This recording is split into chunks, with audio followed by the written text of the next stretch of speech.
పెళ్ళయ్యాక మగాడు ఎందుకు మారిపోతాడు? నిన్నటి వరకు నవ్వుతూ తిరిగిన మనిషి పెళ్ళయ్యాక ఎందుకు మౌనంగా మారిపోతాడు?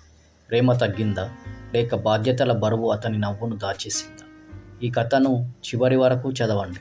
బహుశా మీ ఇంట్లో ఉన్న ఒక మనిషిని మీరు కొత్తగా అర్థం చేసుకోవచ్చు. నిన్నటి వరకు గాలిపటంలా తిరిగిన కుర్రాడు, స్నేహితులతో సరదా, అర్ధరాత్రి వరకు నవ్వులు, రేపటి గురించి పెద్దగా ఆలోచన ఉండేది కాదు.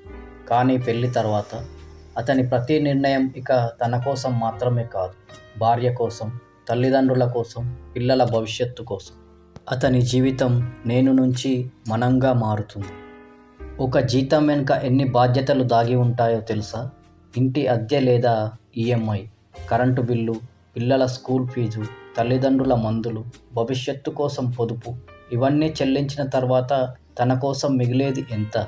అయినా ఇంకా ఏదైనా కావాలా అని అడిగేది అతనే. కొన్నిసార్లు అమ్మా నాన్నలు అనుకుంటారు, పెళ్ళయ్యాక మా వాడికి మా మీద ప్రేమ తగ్గిపోయింది. కానీ కొడుకు మారిపోలేదు. నిన్న మీకోసం నిలబడిన కొడుకే ఈరోజు తన భార్య కోసం కూడా నిలబడాలి. ఒకవైపు తల్లిదండ్రుల బాధ్యత, మరోవైపు భార్యపై బాధ్యత. ఈ రెండిటి మధ్య అతను ఎన్నిసార్లు తన మనసును తానే మౌనంగా చేసుకుంటాడో అది చాలాసార్లు ఎవరికీ కనిపించదు. భార్యకు కనిపించేది మాట్లాడకుండా ఇంటికి వచ్చిన భర్త. కానీ అతనికి మాత్రమే తెలిసేది ఆఫీస్లో బాస్ ఒత్తిడి, టార్గెట్లు పూర్తి చేయాలనే భయం, ఉద్యోగం పోతుందేమో అన్న ఆందోళన, తప్పు చేస్తే వచ్చే అవమానం.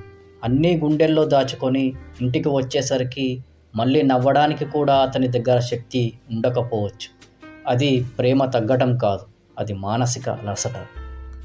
అతనికి ప్రతిసారి పరిష్కారం చెప్పాల్సిన అవసరం లేదు. కొన్నిసార్లు అతని పక్కన కూర్చొని అతని మాట వినడం చాలు. గుమ్మం దాటి ఇంట్లోకి వచ్చినప్పుడు అలసిపోయారా, ముందు కూర్చోండి, నేనున్నాను అనే మాట అతను బయట ప్రపంచం ముందు గెలవలేకపోయిన రోజు కూడా ఇంట్లో మాత్రం తాను ఓడిపోలేదని అనిపిస్తుంది. మగాడు అంటే బాధపడనివాడు కాదు, బాధపడినా కుటుంబం ముందు బలంగా నిలబడేవాడు. ఎండను తాను భరిస్తూ కుటుంబానికి నీడనిచ్చే చెట్టులా, వానకు తడిసినా తన వాళ్ళు తడవకూడదని కోరుకునే మనసు. అతనికి కూడా కన్నీళ్లు వస్తాయి. కానీ నేను కూలిపోతే నా వాళ్లకు ఎవరు ధైర్యం అనే ఆలోచనతో ఆ కన్నీళ్లను మళ్ళీ లోపలే దాచుకుంటాడు. అతను కూడా మనిషే, కాస్త అర్థం చేసుకోండి. పెళ్ళయ్యాక మగాడు మారిపోలేదు. తన వాళ్ళ కోసం తనలోని ఎన్నో కోరికలను మౌనంగా పక్కన పెట్టుకున్నాడు. అతని ప్రేమ ప్రతిసారి మాటల్లో కనిపించకపోవచ్చు.